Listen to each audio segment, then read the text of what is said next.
Hello everyone. So in this video, we're going to talk about exact and inexact differentials. And you can find this information sort of mentioned in chapter 7.1, but I'm going to go into a lot more detail than your book does. So I wanted to start off with making sure that we understood what differentials are. When we take the derivative of a function, we are determining the rate of change, or the slope, of that function with respect to a variable. And so the derivative of this u function at different points along this curve, the derivative has a different slope. So we get a different answer and so that's why the derivative itself is a function, because if we evaluate the derivative at any point along this function, we are going to get a value, and that value is the slope of the line that is tangent to a point on that curve. So, what if a function has multiple variables? Well, it turns out that means that we're looking at a multi-dimensional picture. And so if we think about our wonderful friend, the ideal gas law, we could graph this up and we're going to run at constant n, but we're going to watch how temperature, pressure, and volume change in the system. And in this graph, you can see how we can think about a slope in a few different ways. We can think about how the change between the volume and the temperature axes happen to be. Or we can think about the volume and the pressure axes. We could also do the temperature and the pressure axes. And with this, we would get a slope in multiple different directions depending upon the axes that we are looking at. And this is basically what we are doing when we are taking the partial derivative, is that we are thinking about how two variables are related to each other, holding the other variables constant. So let's think about exact differentials. So yes, I'm talking about the derivative, but we're going to define this via the integral because the integral is opposite of the derivative. So if the integral is independent of the path, and so that means that the volume at the end minus the volume at the beginning, if this equals the same thing as if we were to find the volume along at each step, if this is path independent, if the answer only depends upon the final and the initial states, then the derivative is what we call exact. State functions, which I'm sure you heard in Gen Chem, are exact differentials. And I think this is going to make a little bit more sense once we think about what inexact differentials are.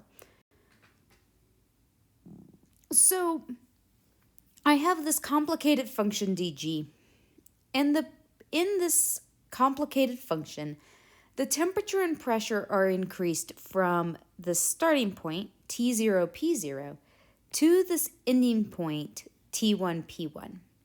And this function is given by this complex equation with this weird kappa thing. And the question is, how does the quantity g change? If g is an exact differential, then we can find the value of g with just changing t. and then find the value of g with just changing p, and we're going to get the same answer as we would if we followed this function. Because if dg is an exact differential, we can integrate along any path that we want. We just need to know this initial and this final. Go back here for a minute. I'm not going to actually do the math out for this. This was kind of just as an illustration on what do I mean by an exact differential.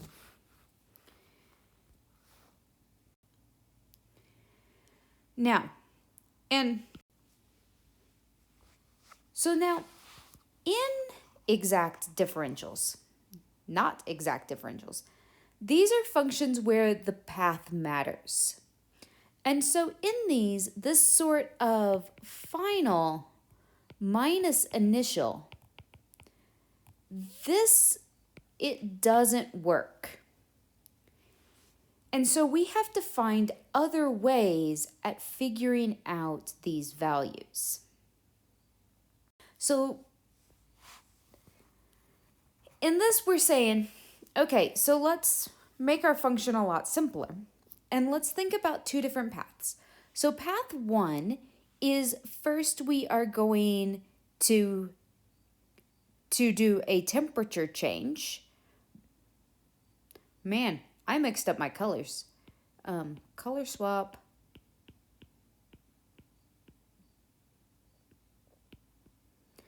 So we're going to do a temperature change across the blue line. And then we are going to do a volume change up the red line. The other route is that we are going to go directly from our initial to our final in an isobaric. So the only thing staying constant is going to be pressure. Remember, isobaric is constant pressure.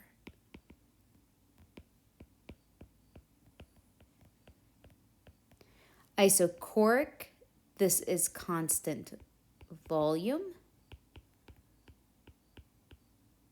And isothermal is constant temperature.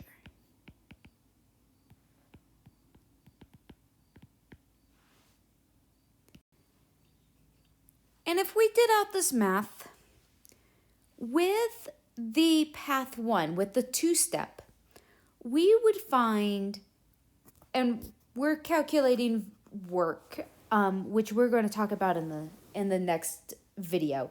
Don't worry about how I got this, but I got one expression for path 1, and I got a different expression for path 2 whenever I worked out the integrals. Because these are different answers, it means that we know that this example is an inexact differential. If it were an exact differential, we would have the same expression no matter which route we took. So as we continue in on chapter 7, some of our functions that we talk about are going to be state functions or exact differentials, and others are going to be inexact differentials or non-state functions. And how we calculate these and how we consider these are going to be a little bit different because of the type of function that they are.